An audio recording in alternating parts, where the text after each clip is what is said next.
வந்த உடனே உங்களுடைய கவலைகள், பாரங்கள் எல்லாவற்றையும் மாற்றி புதிய சந்தோஷத்தினால, சமாதானத்தினால, உலகம் தரக்கூடாத சமாதானத்தினால உங்கள் இருதயத்தை நிரப்ப அவர் போதுமானவராய் இருக்கிறார். ஆண்டவரை துதிப்போமா?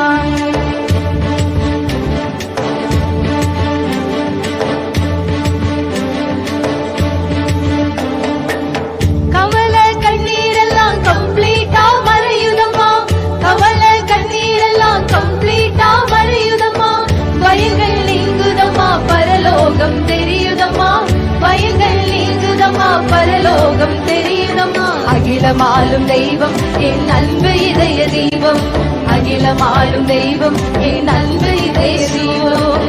இயேசு என்னோடு இருப்பத நினைச்சுட்டா என் உள்ளம் துள்ளுதம்மா, நன்றி என்று சொல்லுதம்மா. என் உள்ளம் துள்ளுதம்மா, நன்றி